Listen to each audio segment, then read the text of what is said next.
अमेठी और रायबरेली सीट पर कांग्रेस एक बार फिर अपने दो धुरंधरों पर दांव लगाने के मूड में दिखाई दे रही है। अमेठी से राहुल गांधी और रायबरेली से प्रियंका को कांग्रेस मैदान में उतार सकती है। कांग्रेस ने क्यों इन दोनों सीट पर अभी भी सस्पेंस बरकरार रखा हुआ है, इस पर फिलहाल सस्पेंस है और क्या है उसकी रणनीति, हम आपको एक रिपोर्ट के जरिए दिखाते हैं।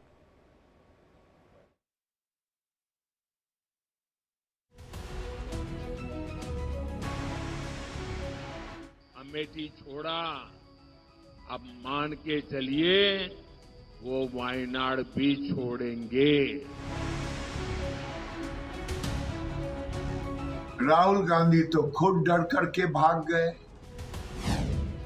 अमेठी का चक्कर, 24 में जोरदार टक्कर।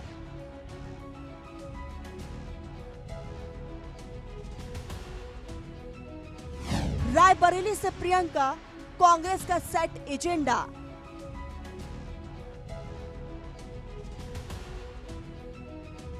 मोदी की थी भविष्यवाणी, अमेठी से फिर राहुल गांधी।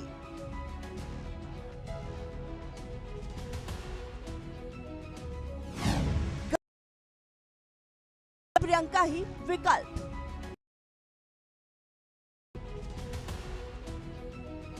चुनौती है, हुंकार है, कांग्रेस का गढ़ है और जीत के लिए दो चेहरों पर दामोदार है।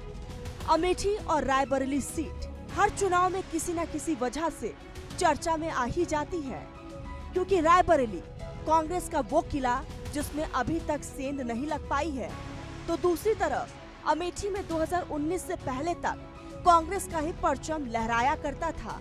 लेकिन अब हालात बदल चुके हैं, तो 24 के चुनाव में इन दोनों सीटों पर कांग्रेस का हाथ भी तंग हो चुका है।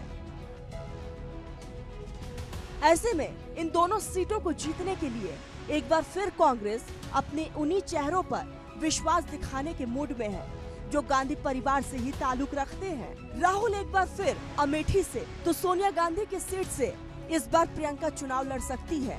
इन दोनों ही सीट पर काफी समय से सस्पेंस जारी था। हालांकि पीएम मोदी ने महाराष्ट्र के नांदेड़ से अपनी जनसभा में इस बात को कई दिन पहले ही जाहिर कर दिया था कि एक बार वायनाड के चुनाव निपटे तो राहुल वायनाड से अमेठी भाग जाएंगे। कांग्रेस के जो शाहजादे हैं उन्हें भी वायनाड में संकट दिख रहा है। शाहजादे और उनकी टोली 26 अप्रैल को वायनाड में वोटिंग का इंतजार कर रही है।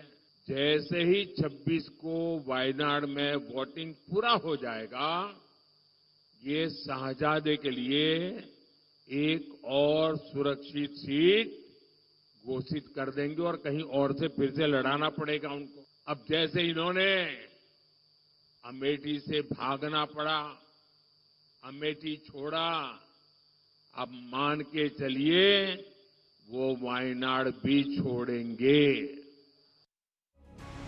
अमेठी में कांग्रेस का राहुल को लड़ाने का एजेंडा मानो वायनाड में राहुल के टिकट से पहले ही फिक्स था, क्योंकि वायनाड के चुनाव और अमेठी में नामांकन की टाइमिंग को अगर देखा जाए तो इस बात का पता चल जाता है कि वायनाड के बाद राहुल अपने प्लान बी अमेठी पर जुट जाएंगे।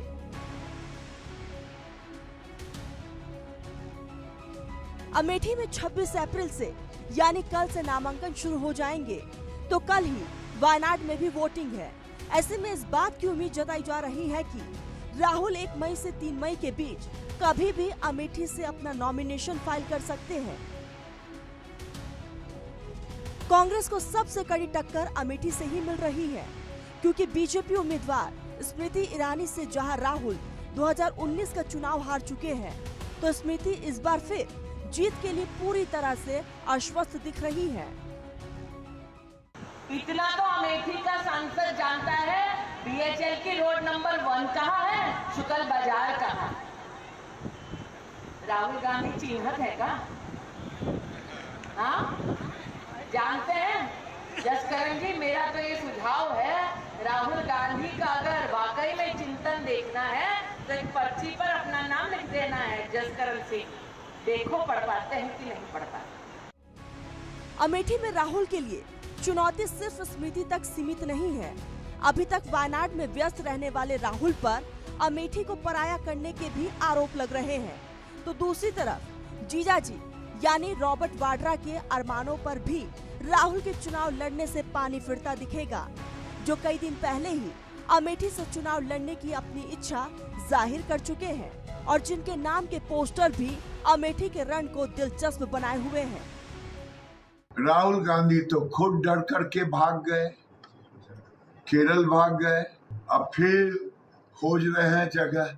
ये रमखुदैया बन जाएंगे, न इधर के रहे सनम न उधर के रहे सनम। रायबरेली भी इस बार करवट लेने के मूड में दिखाई दे रही है। सोनिया राज्यसभा जा चुकी है।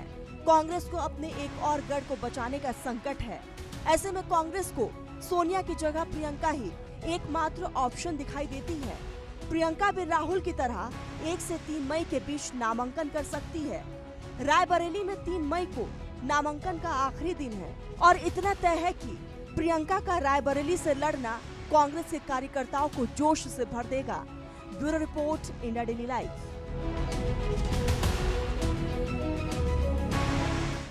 फिलहाल रुकते ब्रेक के लिए। ब्रेक के उस पार देखिए सबका हिसाब होगा विवेक शांडली के साथ।